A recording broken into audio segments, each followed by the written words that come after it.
How two brothers allegedly cheated a Noxious-But-Accepted Ethereum practice for $25 million.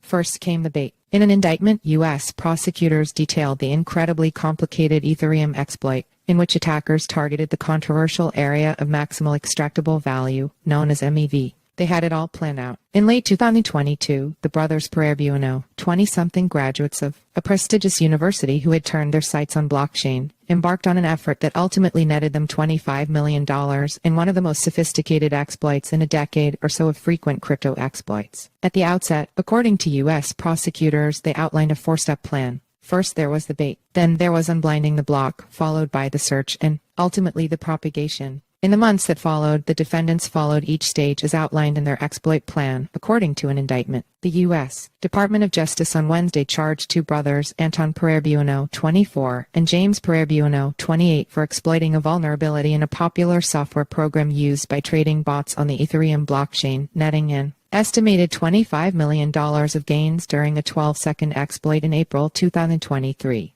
How did it all work? The exploit happened thanks to a vulnerability that the brothers discovered in MEV Boost, a piece of software used by roughly 90% of the validators that run the blockchain, allowing them to see the transactions in blocks before they were officially sent off to validators. MEV, or maximal extractable value, is sometimes known as an invisible tax that validators and builders can collect from users by reordering or inserting transactions in a block before they are added to the blockchain. Sometimes the practice is compared with front-running in traditional stock markets, but due to the difficulty of eradicating it completely, the Ethereum community has more or less accepted the practice and simply tried to minimize the deleterious effects. One of those mitigating strategies is through the use of MEV Boost, a software program used by roughly 90% of Ethereum validators. The idea is that all comers could earn MEV more equitably. Such a "this is just how it's done" attitude was explicitly acknowledged by the prosecutors in their charging document. Tampering with these established MEV Boost proposals, which are relied upon by the vast majority of Ethereum users, threatens the stability and integrity of the Ethereum blockchain for all network participants, according to the indictment. Bots, searchers, relays, bundles, and builders.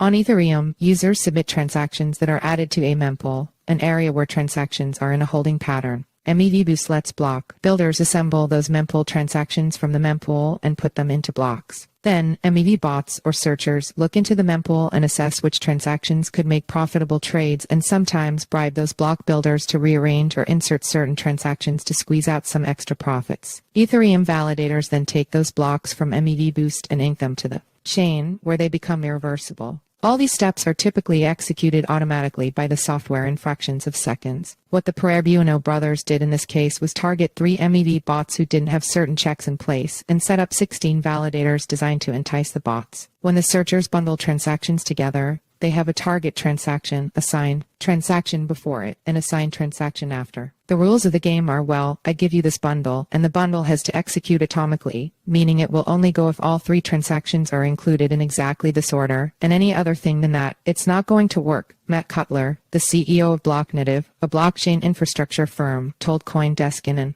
interview. Because the brothers set up malicious validators, their intent was always to seize on the opportunity to exploit the bots that did not have those checks by pulling apart those transactions. Because the honeypot transactions were very lucrative, and the bots didn't have checks in place to prevent certain conditions from happening, and they fundamentally trusted the integrity of the validator and MEV Boost ecosystem, the malicious validator got access to signed transactions that were secured, and they were then able to manipulate those signed transactions to drain the bots of $25 million of funds, Cutler said. False signatures. In its allegations, the government went out of its way to demonstrate that the activities, targeting a crucial juncture of the blockchain's inner workings at a level that's technical even for experienced blockchain developers, diverged from the community norms and into the realm of fraud. Specifically, the brothers were accused of sending a false signature in lieu of a valid digital signature to a crucial player in the chain known as a relay. A signature is needed to reveal the contents of a proposed block of transactions, including all of the potential profits contained inside the bundle. In this process, a relay acts in a manner similar to an escrow account, which temporarily maintains the otherwise private transaction data of the proposed block until the validator commits to publishing the block to the blockchain exactly as ordered, the prosecutors wrote. The relay will not release the transactions within the proposed block to the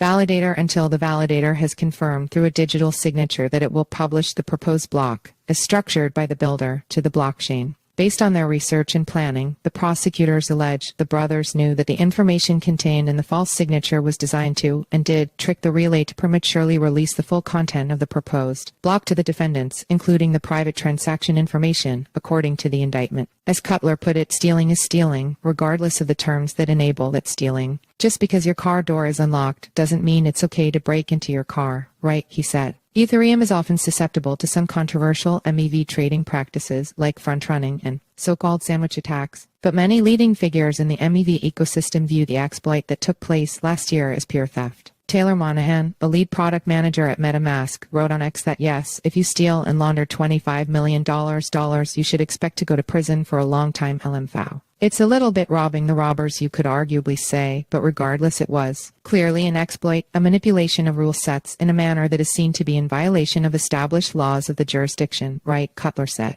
Almost to underscore the point, the government alleged that in the weeks following the exploit, Peraire-Bueno searched online for, among other things, top crypto lawyers, how long is the statute sick of limitations, wire fraud statute / wire fraud statute sick of limitations, fraudulent Ethereum addresses database, and money laundering statute sick of limitations.